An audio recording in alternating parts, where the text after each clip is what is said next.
The grizzly bear is one of California's most iconic symbols. After all, it's right there on the state flag.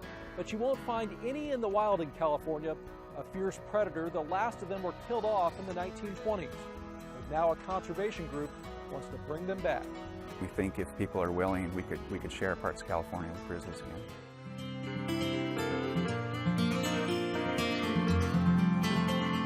The Center for Biological Diversity has started an online petition urging the California Department of Fish and Wildlife to consider the feasibility of bringing back the grizzly. It's garnered more than 20,000 signatures. Why bring back a dangerous animal, and where would you put them? Well, conservationists say large predators help keep ecosystems healthy. Conservationists say the bear should go into the remote wilderness, possibly the Sierra Nevada mountain range. The good news is we're not on the menu. You know, we're not a preferred food item for grizzly bears. They're not seeking us out. But state wildlife officials call the issue a non-starter. With nearly 40 million people in the state, they say the bears would be too problematic. They fear that they may stray from the wilderness looking for food, they might kill livestock, or break into a home, or even worst case scenario, kill a human. But conservationists are pretty adamant that they can be brought back safely. The bottom line is there seems to be a growing debate about the future of a species that once roamed the nation's most populous state. You know what that is? No. That is a man chasing his car on a busy highway in Switzerland.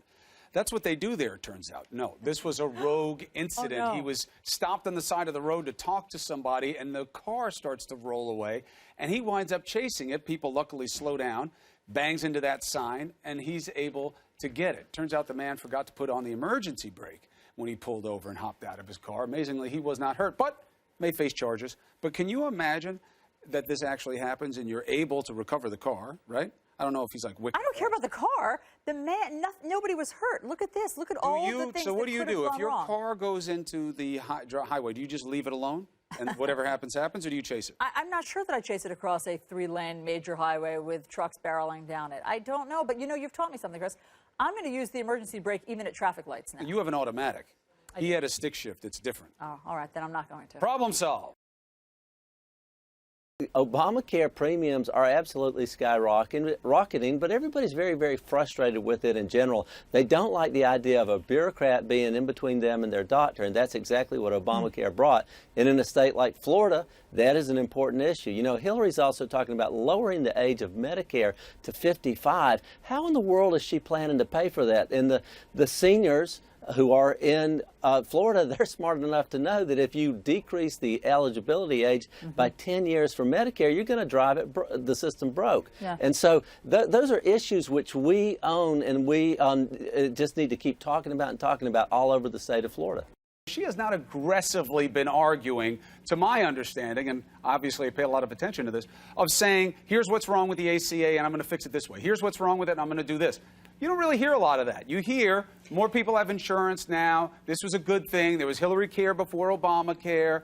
But she doesn't really dive into what everyone else sees as a big problem. You got 50% of voters that say this matters to them in a big way. It does matter to them in a big way. What we're talking about today has just come out in the last couple of days. I've heard her say we need to tweak it, we need to make changes. But by the way, I think she's smart to go this is one of the things I predict, and I've had no conversations with her, so I have no inside knowledge. But knowing her as I have, watching her work with John Dingell when they were doing health care back then and now, one of the first things she'll do is start calling some of the Republicans and saying, where can we find common ground? How can we fix this? And I think that's what the American people want to see us do. The premiums are going up for working people, and that worries me. I hear it every day when I'm out there.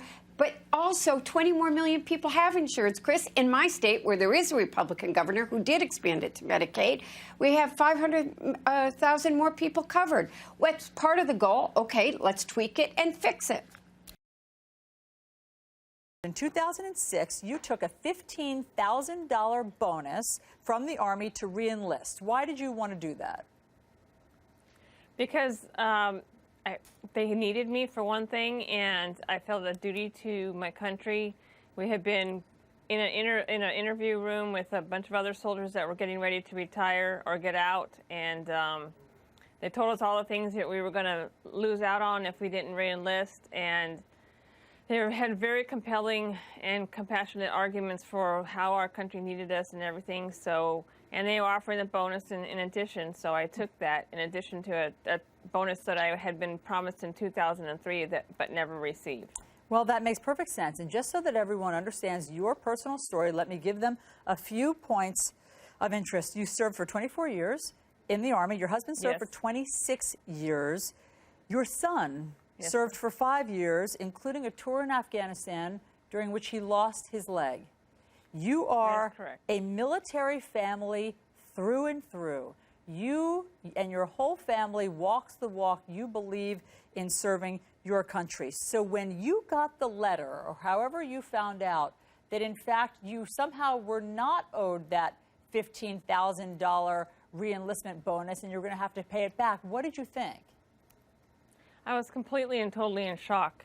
I couldn't believe they were doing this to me. How did they explain it? They were the ones. They said that I had received these monies in violation of federal law. They were very accusatory and very demanding and aggressive. And did you think that you had any recourse? I mean, obviously you must have thought, this is not possible.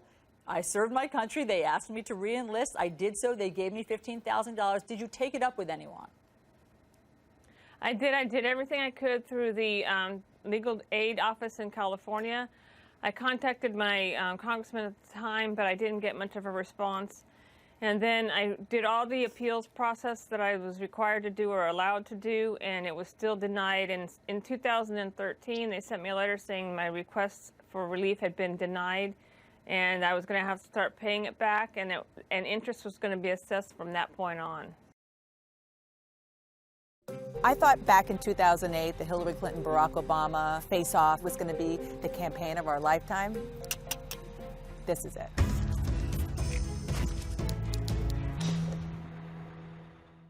I'll see you there. This is the 6th presidential election cycle that I've been a part of, all working for CNN. Hang on one sec, I just got something from the Trump campaign. It's one thing to sit in Washington or sit in your office and talk to sources on the phone and read polls, but there is nothing like being right here on the ground. Especially when you have an area that is so critical to who's going to be the president of the United States, like this one. The suburban Philadelphia collar counties. They are always important, but nothing like this year, because Donald Trump needs Pennsylvania. He says it. His campaign says it. Well, I'm working on a story about suburban women and where they're falling at this point in the election.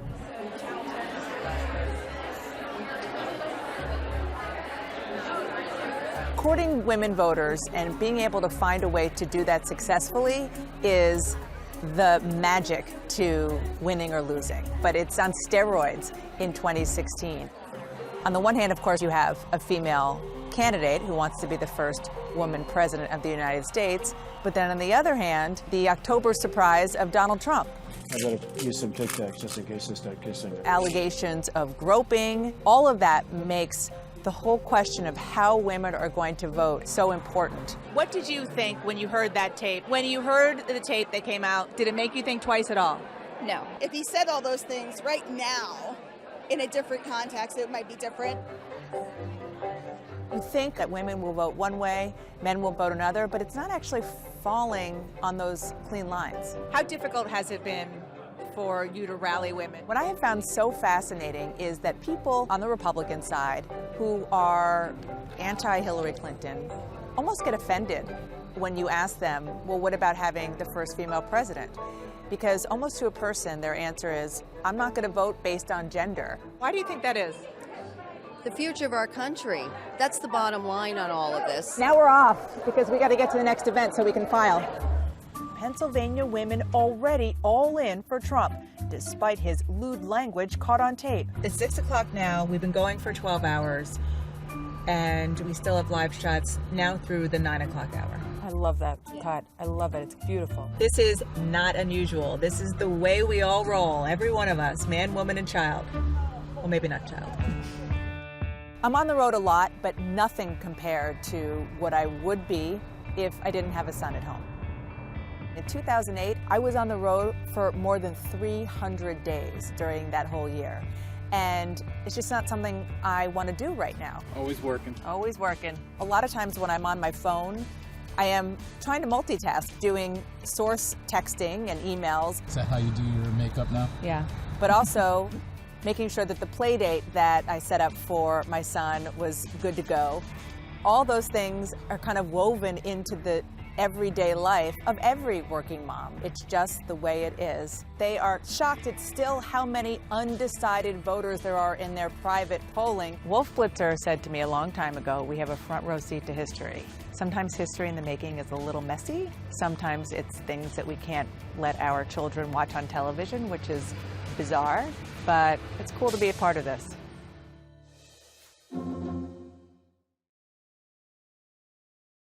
Specific to being the mayor of a big city like Baltimore, and you do have big communities of color there, a lot of diversity, they come to you and they say, you know, I'm listening to this campaign, and you Democrats have been in control a really long time here, and my life is nowhere near what I want it to be. I may not be getting shot every time I go down the street the way Trump says, but that's an exaggeration. My reality is not as good as I want. Democrats have been in charge. I'm going the other way. What do you say? Well, I would say to them, I apologize for the fact that, you know, they're even considering believing the hogwash that the Republicans are peddling. The Republicans are trying to blame all the world's problems on the Democratic leaders when Republicans have systematically, through Congress, dialed back investments in American cities for years. And then when the problems evolve because of the lack of investment, because of the lack of resources, they blame Democrats. It just doesn't work like that. And people are smarter than that. We know that there is when you look at the Republican Party, all you have to do is look at a rally. Trump's priorities and his focus is evident in every rally that you go to. If you look at the Republican convention, you couldn't find diversity there, not in one state, not in one section. We're not going to be fooled by this rhetoric. What do we have to lose? What do we got to lose? Everything. We're not going to gamble on a person who probably couldn't name 10 people of color that are close to him. This is not the America that we believe is possible. Again, Secretary Clinton thinks that we're stronger together, and I, like her, believe that.